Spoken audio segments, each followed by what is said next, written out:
Yeah. Bueno, mi gente, este es Listen to Me. I'm JJ Rodriguez, the award-winning show, ganador de los Sacro Imperio Awards, nominado para los Paolis, and it is April 30th. Este es el último día. This is the last day of April. Next is May, and you know what? Oh my God, we're about to get into the middle of 2019, and there's a lot of things going on. Hay muchas cosas que están pasando en el año y estamos a punto de entrar a lo que se llama la carrera. The race is about to start for 2020. It is a presidential election year. There's a lot of things going on. Muchas cosas que vamos a estar hablando. Lo que está pasando en Venezuela, what's going on in Venezuela right now. Además, tenemos que hablar sobre la histeria de los demócratas. We have to talk about the hysteria and denial of the Democratic Party of the United States of America with its more than 250 people running for the presidency of the United States. Oh, I don't know. The field's too big. I really lost count at 20. But anyway, Joe Biden finally jumps into the race and raises $6 million. So they already anoint him the front runner. So let's see what's going to go on with that. Anyway, we're going to jump in. We have Mr. Doug Hamatie, chairman of District 3, recently elected. So we're going to talk to him. That was kind of cool. But first of all, before we go with Doug, vamos a ir con Mr. Ken Dwyer, que está en el teléfono, ahora mismo, está en el teléfono. Ken, how you doing, brother? We're doing great. Good, Ken. Thank you for being here on my show. And you were telling me some news off the air that's going on. You have about 2 activities going on. So let's go with the first one. What's going on? Okay, one, I'm the co-chair of the Pine Hills Safe Neighborhood Partnership. And we're having a meeting 9 days from today on May 9th at 7 p.m. Thursday at the Pine Hills Community Center. And we're going to be helping people get the information so that they can become homeowners, no matter where they live in Florida. And we're going to have Jenny Rodriguez, who's going to tell us how you can overcome the cash flow and credit problems in acquiring a house. Cool. Well, that is interesting, Ken. And basically, at what time does that activity start? 7 p.m. 7 p.m. All right. So that will be in the Pine Hills Community Center, May 9th, you said, right? Right. That's 6408 Jennings Road. Jennings Road, all right. And that's at 7 p.m. And basically, where do they have to contact you to get registered with that? No, they don't. Oh. They just have to show up. All right. Bueno, pues, show up over there. Yeah. Mm-hmm. Yep. Partnership is part of the Safe Neighborhood Program, and it's open to all people in Florida.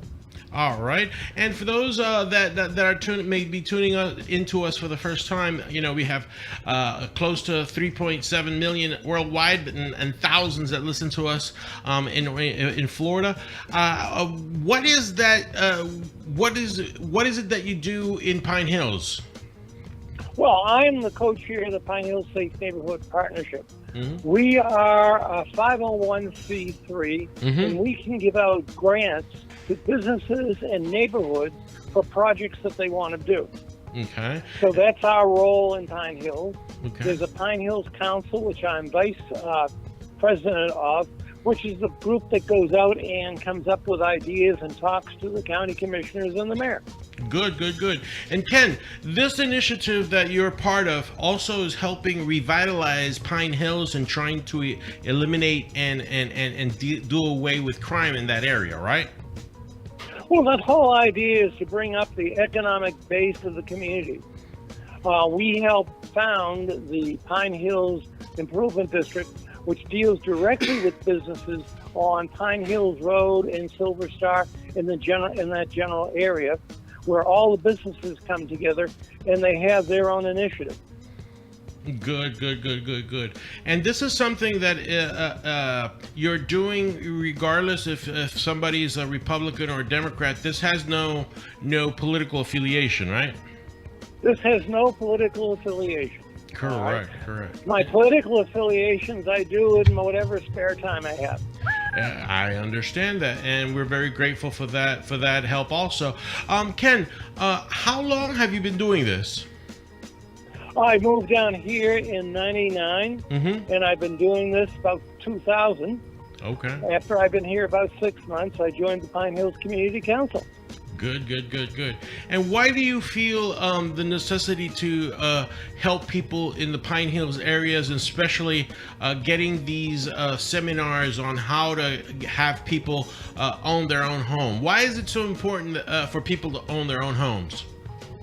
Well, it's important for people to own their own homes personally so that you'll have a built-in base for economics when you retire.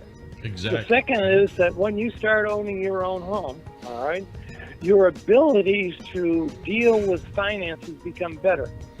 So therefore, a home is a stable spot for your wife and your children, and then it becomes a spot for you to use in retirement to build up equity. So that's the building block of how people become self-sufficient financially in their later years. Fantastic, Ken. And Jenny Rodriguez, can you tell us a little bit about her background, or why is she doing this? She is the operational director of Gold Sears Realty, and she has been doing real estate in the area for the past 10 years. Wow. But more importantly, she has become a person who helps people get around basically how much cash do you need to get a mortgage and what do you need for credit. And she knows ways of helping people get up there and approved for their mortgages. And that's the important key. Remember, the challenge of owning a home is the initial investment. Once you make that initial investment, in the course of 10 years, your value of your house automatically goes up because of the way real estate is in Florida. I see. So good. And again, this is a free of charge. This is more like a seminar, or a kind of like an orientation, or a combination of both? I would say a combination of both. We also will have information from the library. The library in Orange County runs programs that gets people certain credits on applying for an application for a mortgage. So therefore, there are many programs that are available for people to get started to own their own home. Pine Hills is lucky because we have an average of a 65% home ownership. So therefore, 65% of the houses are owner-occupied. Good. That's actually better than the city of Orlando. That is good, and the goal, I imagine, is to get as close as 100% ownership as possible in that area, right? Because once people own, I think ideally that would be good. But basically speaking, if you can get it up to 75%, that's as good as most of the communities in Orange County. Well, fantastic, because that means people are renting less. They're not depending on rental subsidies. They're not depending on the government, and that's what we want to do. The building block of conservatism is that they have their own piece of property to be able to have the building blocks, as you said, to be able to create that equity to be able to retire in the future. Well, it is a stepping stone into the middle class. That is true. And Ken, what is the other activity that you have going on?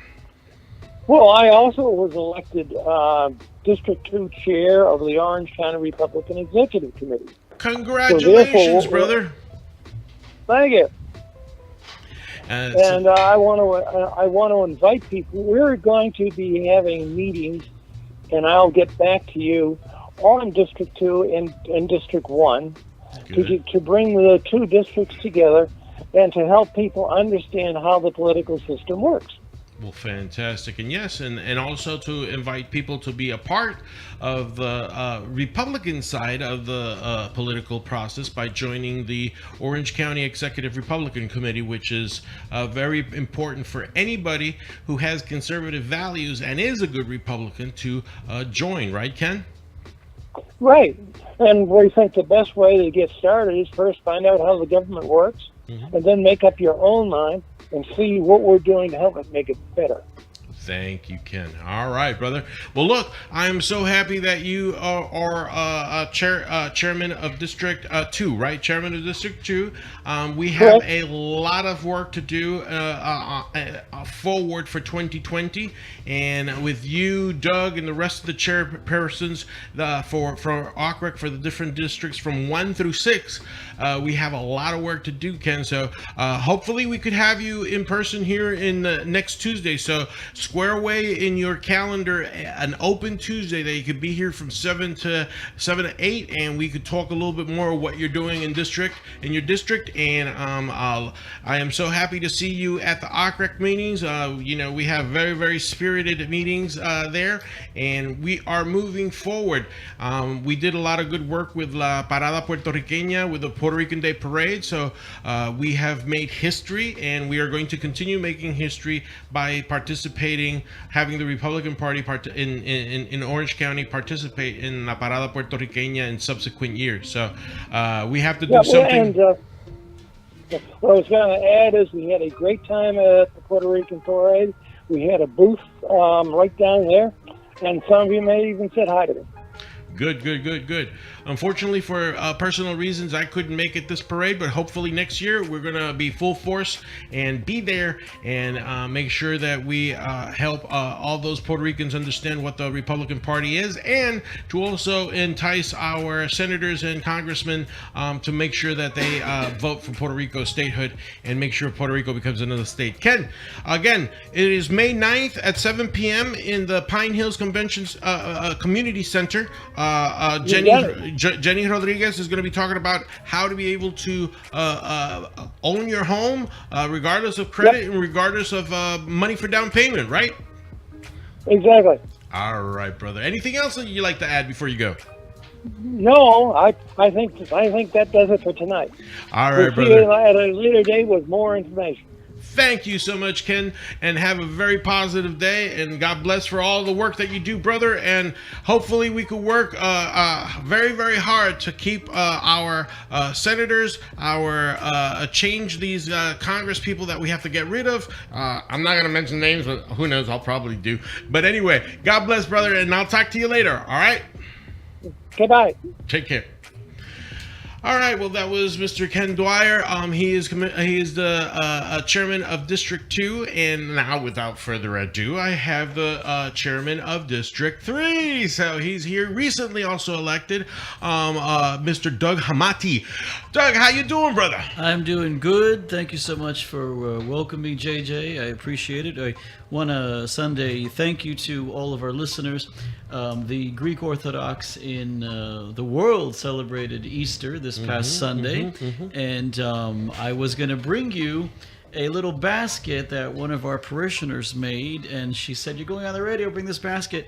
Anastasia's Gardens, she makes homemade soaps. Wow. And I left the basket at the office, but I will problem. bring it next time. No problem, But brother. doing wonderful. So many things to discuss this evening.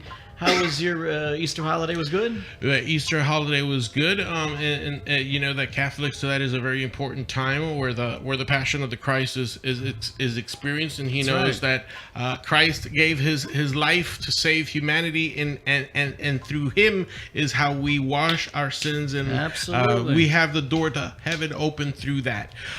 Basically, yes. Again, during the we had the Puerto Rican Day Parade that Ken had talked about. I was there. Unfortunately, due to personal situations, I could not make it to that parade, but it was wonderful. The chairman, Charles Hart, was there. Lou Marin. The cars looked spectacular. Even they had a golf cart that looked like awesome. They did. They had T-shirts allegorical to the statehood of Puerto Rico, so make sure all those liberals understood that it's the Republicans who want Puerto Rico to become a state, 51. and are fighting for that, and all the other things that the liberals, and now I'm going to mention them by name. Darren Soto is a hypocrite. I'm going to tell you why in a little while. Val Demings hasn't done nothing but stalling the projects for statehood. And Stephanie Murphy, I think I hear a lot more at night with the crickets than what Stephanie Murphy is doing for Puerto Rico. You mentioned Stephanie Murphy. You mentioned the other names. There are hardworking people in this state. Mm-hmm. There's a lady that I know, JJ. Her name is Ellen Jacoby. Mm-hmm. You for sure you know her. She's worked with hundreds of thousands of actors. She owns Ellen Jacoby Casting in Miami. Mm-hmm. Mm-hmm. We spoke the other day. She said to me, Douglas, there's no film and television projects in this state. You talk about not doing anything economically. I'm waiting. As much as I respect our new governor, we've got to reignite this business. Also, there are other people that I've met that are very dedicated to the Republican Party, and they're saying the same things. These elected officials need to be out. Stephanie Murphy needs to be booted out.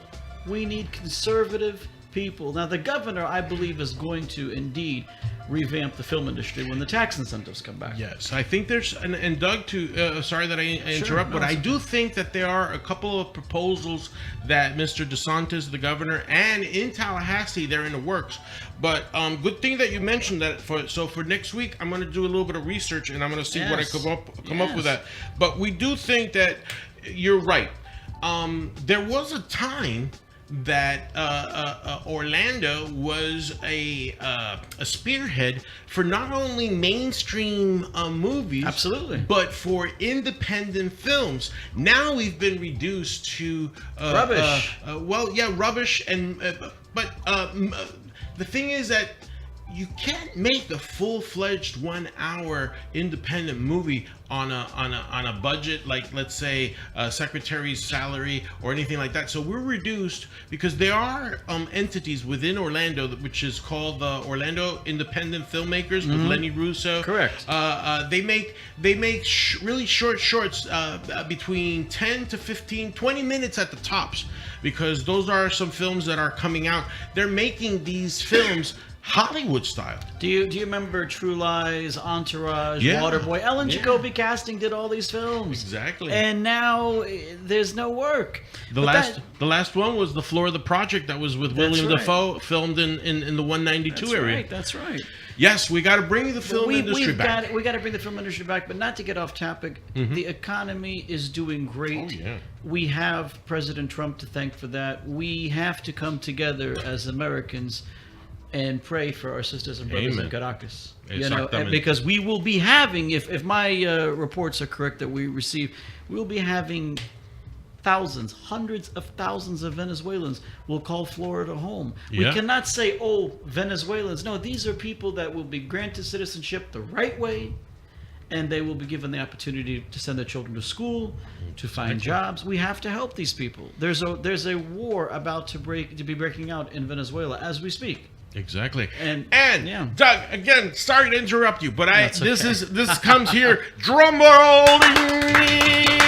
The Hypocrite Award goes to Congressman Darren Soto.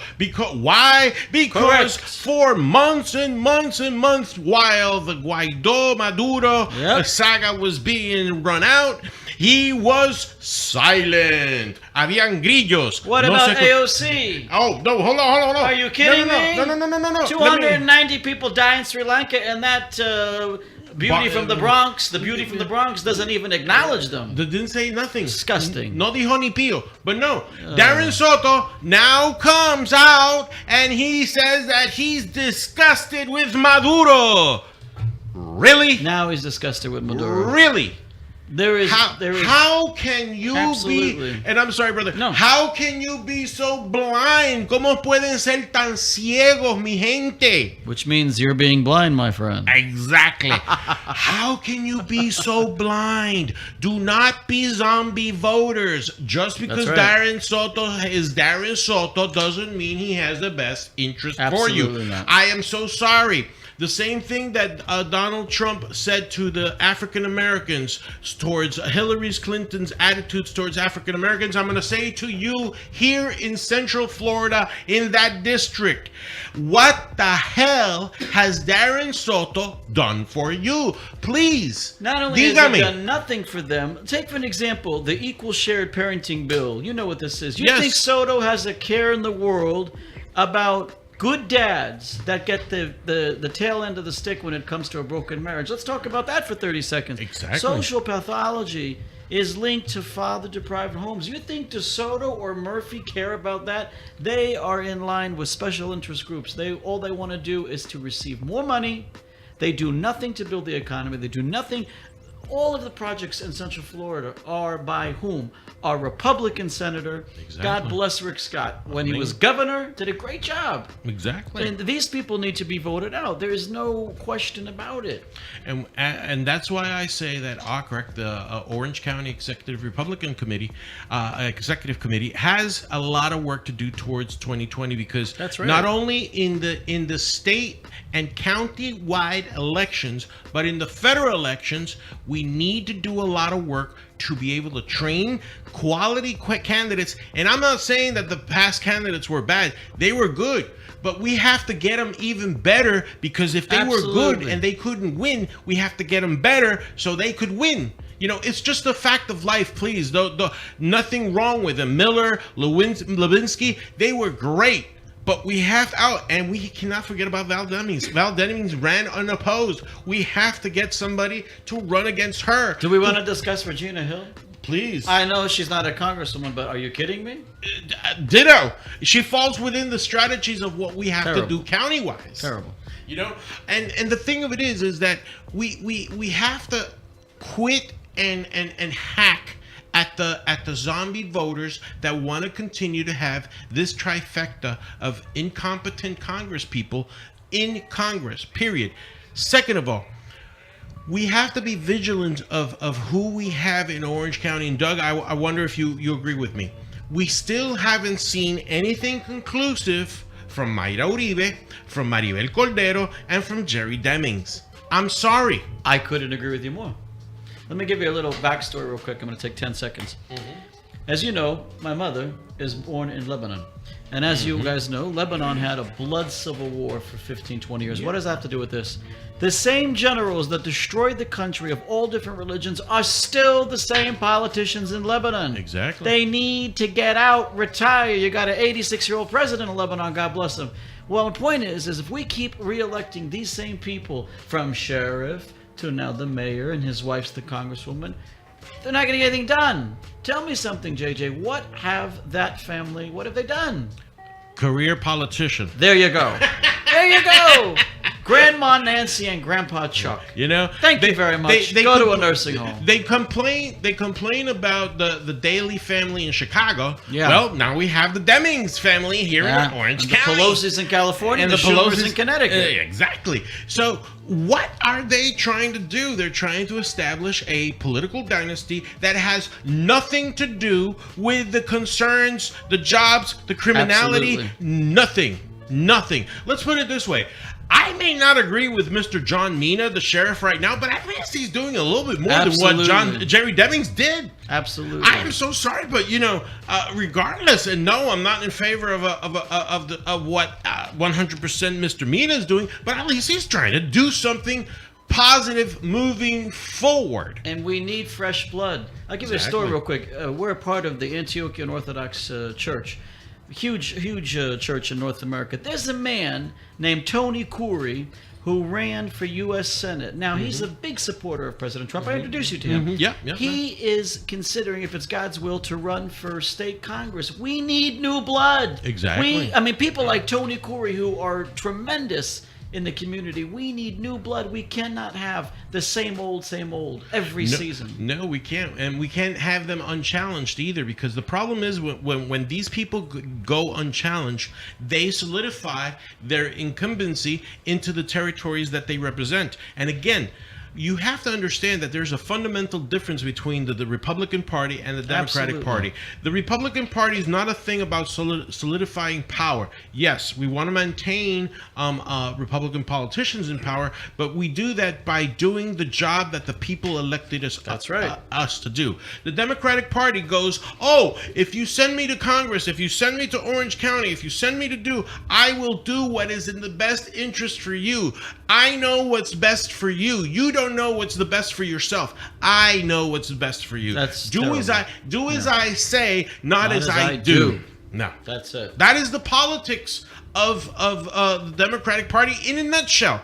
Anybody who has studied social studies and political sciences understands the fundamental difference between the Republican Party and the Democratic Party. That is why the biggest party in the United States right now is NPA. We've got to turn them red. Exactly. We have to start working and we have to turn them red. And you know what? I congratulate Lou Marin. I congratulate Charles Hart, Robbie Ford, the whole directive, Kathy, our state committeeman, Rich Crotty, our state committeeman, because they are working hard. They have hit the ground hard. That Puerto Rican Day Parade was a hell of a show. It was. I saw all those coverages from where I was, and I was proud to see them doing that parade, walking. People were talking about it. For finally, in the Puerto Rican community, the Republican Party not only rang the bell, Absolutely. but hit the gong. You know, There were so many people we saw at the parade who, across the board, we love President Trump. We're supporting the Republicans, the Exactly. conservative movement. The theory that we have people in this community that actually think that all the Latinos and minorities, and I hate that word minorities, by the way, we're all equal. We're all equal, We are but- equal. Yeah, but that is the word that the Democrats use. Yeah. If you look, listen, no, because it's the minorities who are marginalized. Go on, Doug. But yeah, I agree with you. We shouldn't use that word. No, but we have so many people of all walks of life. They support this president. Why? Number one, he is intelligent. Number two, the economy. Drum roll. The economy's booming. Yes, lowest unemployment Come on. among Hispanics, lowest unemployment amongst African Americans. We have a solid GDP. We are still negotiating with China. Wait till we finish negotiations with China. Then we're going to be, like he said, we're going to be winning. We're going to be winning so much we're tired. We're winning so much that the Democrats are going crazy. They're going into denial. They're still saying Chuck that. and Nancy took the $2 trillion deal today. Did you see that? Wow. They had their live meeting on C-SPAN. They came to an agreement. What are you going to do? What did Sleepy Barack and his sleepy wife do besides nothing for 8 years? Tell me. Pilferage in Chicago, and then they bought a $1 million mansion in Washington, D.C., and now they're lobbying. Yeah. That's another thing. This man's working 20 hours a day. Yes. This guy, this president, look at the rallies, man. Do we want to talk about the rallies? Dude, They got 10,000 people outside of the rallies and 30,000 in them. Sleepy Joe had his rally. He had 30 people. 130 people. They only had a close-up of him because if they panned out, there was empty chairs. Come on. I'll tell you a very funny story. You like this? Somebody very close to me, wonderful person, said to me, "Doug, you have friends in the Secret Service, which I have too. Not a lot. Can you get us front row to see Secretary Clinton?" I said, "Must I?" I'm telling you, JJ, we went. God forgive me. It was in 2016 cycle. There Yep. was 2,000 people there. Yeah. I'm like, where's all the Clinton supporters? I couldn't wait to get out of there. I was in the middle of boredom, let me tell you. Well, yeah. Sleepy Hillary, too. The same thing with the Gilliam and Bill Nelson's Absolutely. joint rallies. Yeah. There were like 200, 300 people there, and they were saying, please put the cameras at a tight angle. Put the cameras in a tight. There was a political operative Oh, my walking God. around telling the press Absolutely. not to take photographs of the outside of the perimeter because it was empty. It was empty. The thing of it is that the Democratic Party thinks they could raise their ranks by lying and by saying that the Mueller report and that Mueller there was report. a news in Yahoo News that President Trump is being crazy because he has syphilis. They are stooping Well, I have a question to for the you. lowest. We know they're lowest. stupid. We know they're stupid, and I hate to insult people. You know, my mother Monique taught me as a child: do not insult people. You don't know what they're going through. But I have a question. This is a very logical question, Mr. Mueller. We should get him on this radio program. How far back did he know that there was no foundation or substance of any potential charges against our great president? Yet he rode the wave of destruction and wasteful spending for this never-ending witch hunt. Well, my dear brother, I want to know. It is in the Mueller report. If you read I read the whole thing. It took me 2 days. Yeah, but in the second book, you know that there's 2 books, next right? chapter. It's like book 1, book 2. Yes. Well, in the second book, clearly in the beginning, it says that early in the investigation, Thank you. there was signals that there was no collusion or connections between the Trump campaign and Russia and anything that had to do with collusion. Yet, Nader, Schumer, Alexandra Ocasio, they keep on saying that there was evidence. Oh, wait a minute. Trump is saying he's going to release information on the FISA report. That would be interesting to see, because if he releases that information, we will see in detail what was the falsehoods used to get those FISA warrants. The Gang of 8. What happened? Why was that type of paperwork permissible? I completely agree with you. This cannot be turn the page. There was a witch hunt. Allegations to totally destroy his credibility and his character, and it still didn't work. A 24/7 smear campaign since the man put his hand on the Holy Bible. And now that it's over, no. We need to know who is behind what. And at the end, at the bottom of the pole of scum, is BO and HRC. Yeah. Barack Obama and Hillary Rodham Clinton, they are Yeah. at the bottom of it all. Guarantee you. You know what? You gave me an idea. You know what we got to do? We got to bring some lawyers in here that Absolutely can help us understand that. And we're going to take a fictitious case involving a white collar crime for similar to this, and what would be the consequences? We should first bring like a Republican sheriff, a deputy sheriff, or a police person, and say, hey, what would happen if certain information like this would fall on your lap? See, go from there. It would be mind-opening, mind-boggling, and you know what?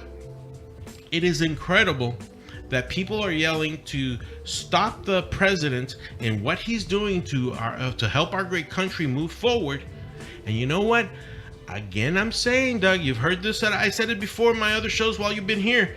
The Democrats are shooting themselves in the foot. And they're going to lose their seats in Congress, and they're going to lose the House of Representatives. We're going to gain more seats in the Senate. We're going to still have President Trump in 2020. And you know what the Democratic Party is going to go like? They're going to go worse than 2016. They're going to go like, what the heck happened? Let me tell you something. The only reason that Congresswoman and Speaker Pelosi and Senator Schumer signed on to this $2 trillion package is because so that they can say, and in the formation of their legacies, this occurred while we had the control of the House. In reality, it's the president that will gain this legacy of sorts. But what? Tell me, I want, please, someone, anybody call in. I know there's a lot of people listening. What did President Obama give to this nation for 8 years except issue apologies, and gave how many billions to Iran? Are you kidding me?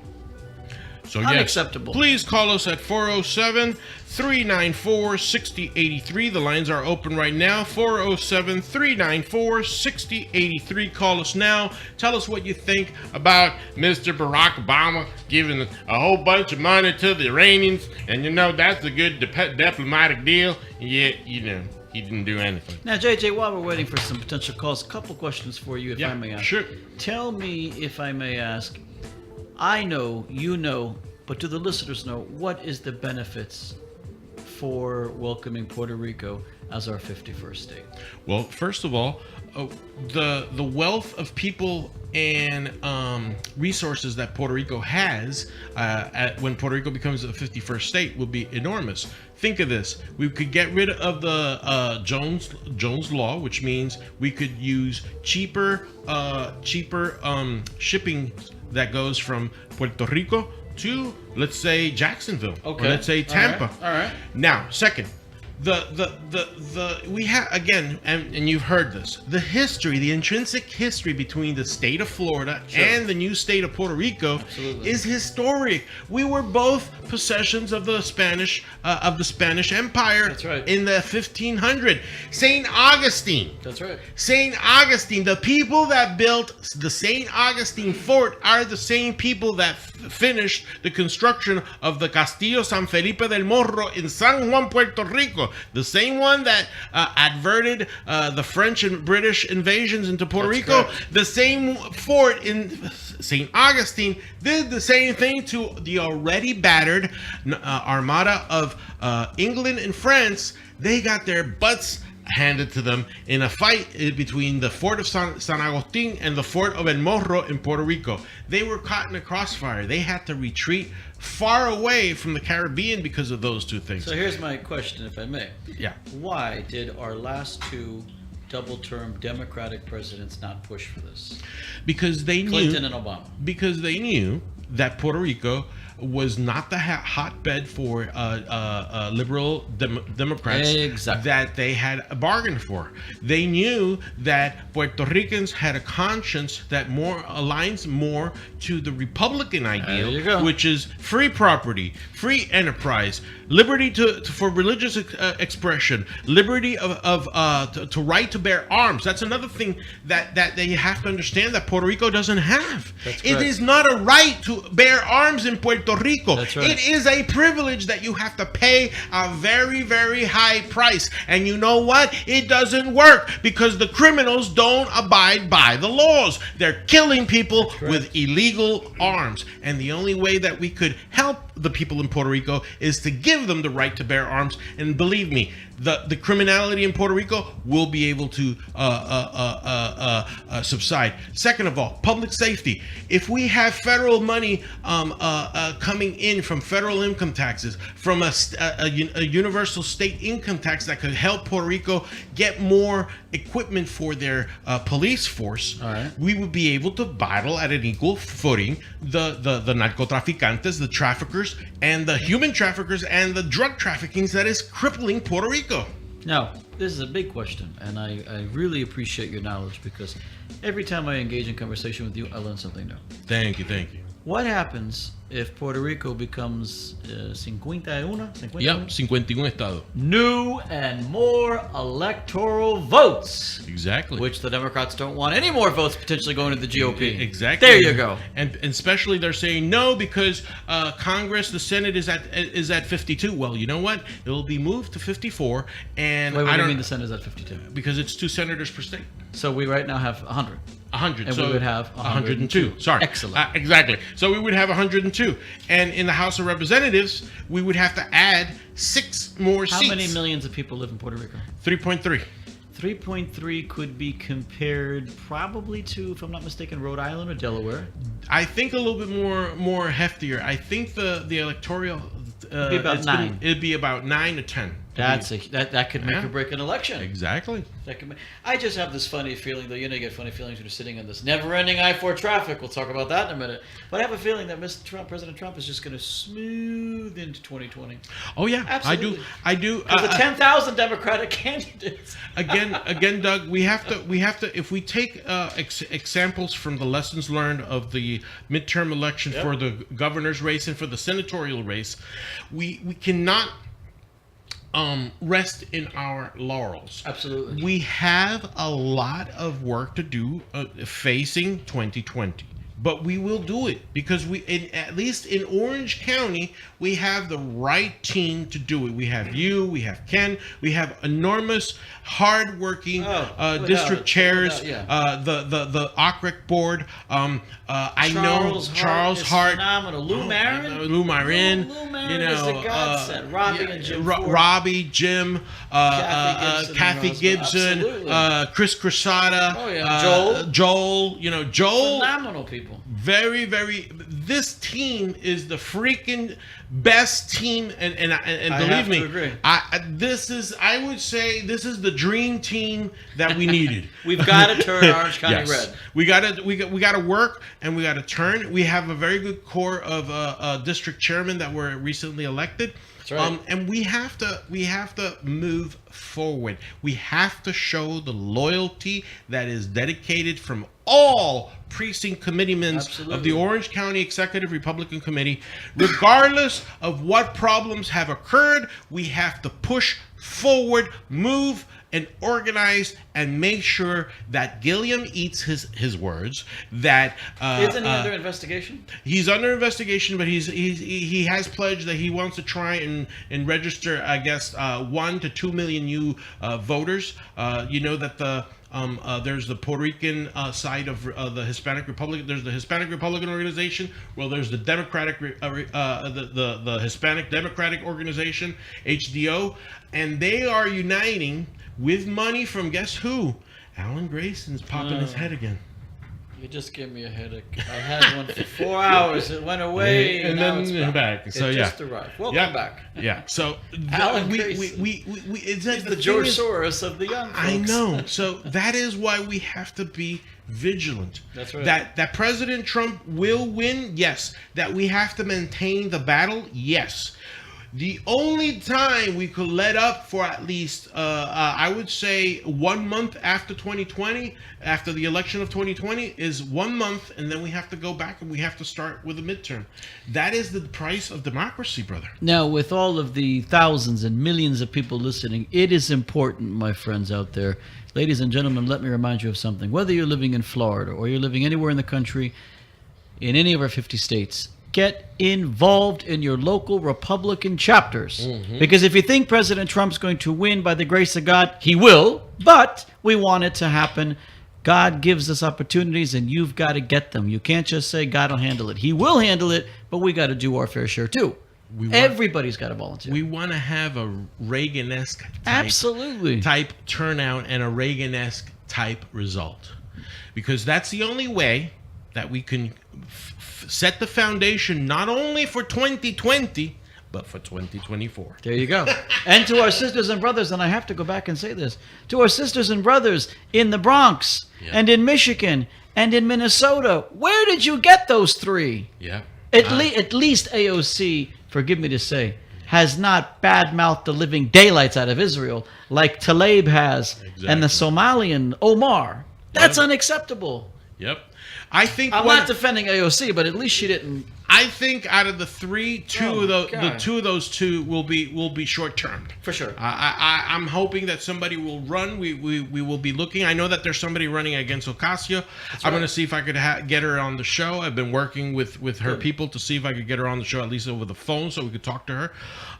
But again, not only Minnesota, New York, here in our own home state of Florida, we have to make sure, Escamani, we have to, I'm sorry, but she's doing some stuff in Tallahassee that... Shame. We understand how you slipped in. Now we want you to just slip out. Did you know, my friend, that in our own backyard, that Rashida Tlaib, the Jew-hating, Israel-hating Palestinian that she is, was in Orlando, and big business people sponsored her, and it was conveniently not on social media. Exactly. How about a big shame on that? It is a big shame because disgusting. They come here looking for the money. Yeah. The same they thing, got a lot of money that was given to them too. What do you think all these Democratic presidential hopeful are going to head on first? They're going to head here to Florida. And guess where? They're going to jump the pond and they're going to be seen partying in suites and hotels and pools in Puerto Rico. Yeah. Asking for the Democratic Party in Puerto Rico to give them money. island's broke, but there's millions of dollars to reap in Puerto Rico Shame. for the Democrats. And you know what? Oh, I am so sorry, but you know what? I don't think Puerto Rico is going to be a state because it may give us 2 more senators that could be Republican. Out of the 6 congressmen, 3 could be Republican, 2 could be Democrats. That's my assessment. I think it'll be all Republican. And some people say it will be all Republican. So guess what? The party where Harry Truman started the Commonwealth, the colony of Puerto Rico, is now saying, hey, no, you're not going to be a state. That's because these people are no longer the Truman Democrats. Exactly. What have they become? Tell me, what have they become? Bernie Sanders? They've become a branch of the American Socialist Party. Thank you. And they've been claiming to be the party of love when they're the party of hate. They're the ones that constructed the elements of KKK, which was the Ku Klux Klan. Regardless of what people will say, no, the Democratic Party had no ties with the KKK. No, They sure false. did. Come on. No, false. Most of the Dixiecrats in the 60s were all members, card-carrying members of the KKK. Absolutely. And there's even, it's kind of funny. Spike Lee, the movie The Black Klansman, based on the truth, exhibited all that. The only thing he didn't say was the majority of the people that were members of the Ku Klux Klan while that was happening were members of the Democratic Party of that state. Because David Duke was a member of the Democratic Party at the time, not a Republican. The issue that we need to discuss, is the days of the blame game have to end. Now, earlier I did say that at the bottom of the cesspool of this report, this Mueller witch hunt, you will see BO, you will see HRC, Barack Obama and Hillary Rodham Clinton. It needs to end. For God's sake, Mrs. Clinton, talk about somebody you want to get her on your show. You lost. Let it go. They're going to keep hammering this poor man, though, because ego is the killer of all. And again, it has to end. But Doug, what again? What has he done? He did nothing. Exactly. He did nothing. So you got the mandate from the people. They gave you the House of Representatives. You want control of something? We're not going to give you. Absolutely. We're not. The American people was pretty clear. We'll give you control of the Congress. Tell us what you could do for us. And again, the question to the American electorate, both the NPAs, the liberals, and the conservatives, that may be leaning towards the Democrats, which is a small percentage. What has the Democrats done with your mandate? Zero. Because they have become the party of what? Whining, complaining, more free, and more free. That is what we have to be careful with. What happened They with are responsible. What happened with Gilliam and what Absolutely. happened with Bill Nelson? Why was it so close? Because people were eating into this stupid rhetoric that they were going to get free education. They were even going to. Gilliam was saying of $1,000 a month, whether you worked or not. Where the hell was he going to get that money? So, this goes back to what I said in the beginning of the program about the equal shared parenting bill. What is going on in our state, in our city, in our nation, in our world, where they just try and slough the father out of the picture right away? The dad's just a bad man. There's a guy I know. You may have met him. Great guy, Christian, hardworking, attends church, involved in OCREC. His private business, poor fellow's going through a lot of trials and tribulations. I'm praying for this guy. What a dynamic model dad. Yet the system is so messed up that they put him in corners and put his future in jeopardy, that and of his young son. Because this is what we have become. the social pathology is linked to father-deprived homes. Exactly. The left keeps pulling anything decent, anything proper, anything conservative, and throwing it in the gutter. And they're not going to stop until we stop them and put them in their place. Because they want the government to be not only in the pockets of the individual, they want to be involved in the lives and upbringing of the United States citizen. And you have a crook That's it. like Bernie Sanders, who's nothing but a Exactly. crook. You support Maduro? I vomit when I hear the name Maduro. What this man did, he destroyed. Chavez destroyed them times 1,000. He Exactly. just put another 100,000. Exactly, and Maduro. There's be still kidding pictures. me. There's still pictures of Maduro on a bridge in Venezuela when he was the second in command of Chavez, with a 1918 pistol, shooting bullets at his own people. That's nothing. They ran over them today with cars. Oh yeah, On live television. an An armored armored vehicle ran over some civilians. So and the Heartbreaking. situation is getting critical. There's even a Heartbreaking. possibility. Senator Rick Scott has also mentioned the possibilities of United States military intervention in Venezuela, which I think and applaud. And again, That is a topic that I am not at liberty to discuss, obviously. Exactly. That this is a very tense situation that's occurring in Venezuela. So we just urge our brothers and sisters from Venezuela to remain calm. I know that you listen to me in Venezuela. Please I know say that I it in have a lot of Spanish. people. I have a lot of people in Caracas. I have a lot of people in Maracaibo. Pendientes, mi gente. No sé si todavía ustedes tienen internet. I don't know if the internet, because there were some parts right. of Venezuela that were being hit with not only rolling blackouts, but they are eliminating blocking the internet. Terrible. It's not a thing of losing the signal, is that they're blocking internet. Bueno, mi gente. Yeah, so was blocked? creo que la gente de Venezuela y de Caracas estamos con ustedes, estamos rezando, estamos pidiéndole a Dios y a la Virgen Santa que los ilumine y les dé la fortaleza, y les enviamos todas nuestras oraciones, y sabemos que ustedes no están solos. Quiero que ustedes sepan eso. You're not alone. Ustedes no están solos. That's right. Tienen el pueblo americano en pleno rezo y pidiendo por ustedes, porque ustedes tienen el derecho de ser soberanos, tienen el derecho de ser libres, y ustedes tienen el derecho de escoger su gobierno, y que nada ni nadie les allane sus derechos a la libertad y tener su linda tierra otra vez en sus manos. Pero ustedes tienen que salir a las calles y tienen que salir hacia el Palacio Presidencial. The Presidential Palace is the prize here. You have to go over there. And before we conclude, I know that I speak on behalf of the other chairs of the districts of this great county and community. We are limited. We are limited, of course, on resources. We are limited on availability. But with God first, I know the Republican Party will do the best we can to help the tremendous amount of Venezuelans that will be coming here. And I really believe it's before summer. I don't think it's going to be into the fall.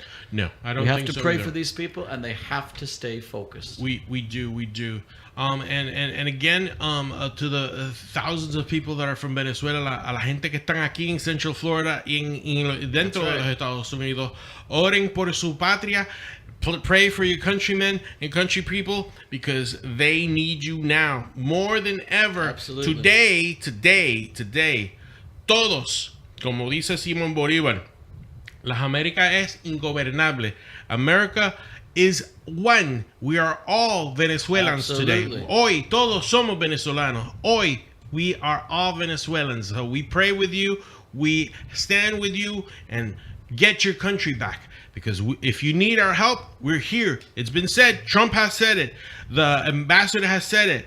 Everybody is standing ready. Even Rick Scott has even said it. So, vamos para adelante, mi gente. Vamos para adelante. La libertad siempre. And before we conclude and we pray and continue to pray for Venezuela, I ask everyone out there to pray for the United States military. I have no advanced knowledge of anything. I'm not at liberty to discuss this. But if it is the will of God and this administration that our troops find their way to Venezuela, we have to pray for them. We still pray for them in Afghanistan and in Iraq. Exactly. We ask the United States to pray for our brave men and women who serve in the military, because they are the ones that protect us in our liberties, in our pursuit of happiness all the time. Brother, and is there anything else that you would like to add before we go? I want to thank you for inviting me to be a guest. The I-4... Yeah, talk to me about I-4. ¿Qué pasó? What's going on with I-4?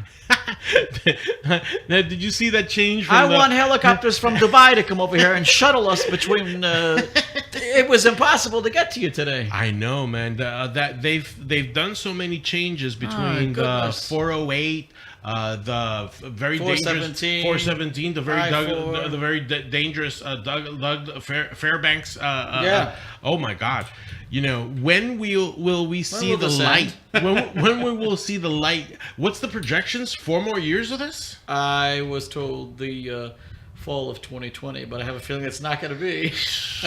I don't think so, because by the way that it's going, hopefully we could see some more constructions. I know there's the I-4, there's the 408 and the 417 that they have that construction going on. Let me ask you this question before I head out. Let's make a friendly lunch bet. What's going to be the first to happen? I-4 to finish, or the Magic to win a title? I think that's a good one. I'm the sports one, so I'm going to go Magic winning an NBA. Magic They made it to the finals. I mean, to the semi. Well, not even the semis. They made it to the quarters. Exactly. So they got swept. They won one, and the Raptors said like, "What? Are you kidding me?" Boom, boom. 3 in a row. Out. All right. Oh my God. You know. Anyway, talking about that, probably the Cubs could win a championship before that happens. Even. Well, the White Sox, I don't know. Well, the Cubs are above 500, so I'm rooting for them to see if they could win a couple. But they win 3, they lose 2. They win 3, they lose 2. What's going on, man? Anyway, but yeah. Bueno, mi gente, la reunión de HRO. HRO's next meeting will be announced in our Facebook page. So if you want to go to HRO News in Facebook, and we're going to tell you the location and we're going to tell you the place. We're going to have many people from the Florida Republican Party, the Orange County Executive Republican Committee, and it's going to be a meeting to remember and to because we're going to be discussing what happened in the Puerto Rican Day Parade, what else we're going to be doing within the Puerto Rican community. Excellent. And there are other Puerto Rican events that are occurring either in Sanford, in Kissimmee, and even though this is Orange County, we still have to have a presence in those events as we could join with the Republican Party in Osceola County or in Seminole County to be able to do these joint events. My dear brother, you are coordinating as a District 3 chair. Are you going to be doing any meetings? We are in the process of planning first and foremost, we want to get all the district chairs and their spouses, significant others, although some of the significant others might not want to join. But we want to do a social, I'm actually putting together with some of our other chairs, we're going to do a social dinner where we can brainstorm some activities and ideas. It's not just some activities and ideas. We have and will be hitting the ground fast. 2020 is literally down the street, and we need to orchestrate and to develop our volunteers and our canvassing door knockers, as I like to call them. We have a lot of things that will be happening. I'm soon to be working on putting a periodical together, something short and to the point for all the local businesses in District 3. We have thousands and thousands of businesses. I wanted to apologize again before I head out. Anastasia's Gardens, as I said, she put a little soap basket, so next time I come, I'm going to bring it. No problem, brother. She's watched your show. She goes, give him a basket. I said, all right, okay. And I thank you. Thank you very much. Also, Doug, one of the good alliances that we've done, what was a little bit defunct and probably picking up steam now again is the Hispanic Republican National Assembly. I like that. Basically, Florida now has a state chair, and it's Santiago Avila Jr. from Deltona. He's the state chairman for the Hispanic Republican National Assembly. We, as a national chairman for the Hispanic Republican Organization, we have formally made contact with Betty Cardenas of Texas. Okay. She is the national chairman of the Hispanic Republican National Assembly. There were about 14 to 13, between 13 to 14 chapters that were dormant within the Eastern Seaboard. They've all been registered. Please reach out to us at our district because yes. I want to get involved. Yes, we that is for those that don't know, the Hispanic Republican National Assembly is directly tied with the RNC, and it was created from the RNC in 1972. So this is the oldest grassroots organization prior to HRO. HRO took over some of the chapters and some of the influences after Danny Vargas stepped down from being the chairperson. But now we're very happy to inform that Florida has a state chair for the Hispanic Republican National Assembly. Betty Cardenas is the national chairperson for the Hispanic Republican National Assembly. So HRNA and HRO are now again back together again. And we feel that this is going to be a strengthening of not only of the Hispanic values, but also that within the Republican Party, the stronghold that the Democrats thought they had in the Hispanic community is going to be starting to be chipped away. Good. Because if we have a base in Texas, that could go into Colorado, Nevada, even parts of California. Here, HRO and with HRNA, we could start solidifying and moving towards the eastern seaboard, towards New York. So that is really good news. We're going to be trying to see if we could get the chairperson, Betty Cardenas, in our next shows. Santiago Avila has been a guest in our show previously. He's still organizing the chapter, so as he gets more information, we'll have him either via phone or we're going to have him via in person. So, Doug, that's we'll make sure that you absolutely want to get our district involved. We'll make sure you get Santiago Avila's phone number and contact information so you can talk to him, because that would be something interesting to offer. You could either become a part of HRO or the Hispanic Republican National Assembly. We must push for statehood. Before the next national election. Yeah, we should. Time is limited. Yeah, hopefully that would be nice. That July 4th we could raise a flag with 51 states, 51 stars. It'll be helping the economy. They got to make millions of new flags. Yeah, that's another thing. We're new gonna license plates. More new license plates. More flags. New flags. Yeah, you know it. Yes, sir. Cool. Okay. What is this for? The hype with Crescendo. That's mine. Oh, thank you. That was your paperwork. All right, brother. Well, Doug Hamatie, chairman of District 3, was here with us. Much. Anything else you'd like to add, brother? I really appreciate, as always, this is the third time in a year that you've had me as a guest, and every time we come to see your show and be a part of it is so much learning. Fantastic. And God bless you and the great people of our soon-to-be 51st state, Puerto Rico. Boricua. All right. Love you guys. This is JJ Rodriguez. This is another one in the books. Remember, next Tuesday, we're going to have our great guests. Make sure you go to Facebook, BBN Info. Check out Listen to Me. I love you much. Listen to me. Thank Goodbye. you very See much. you. All right.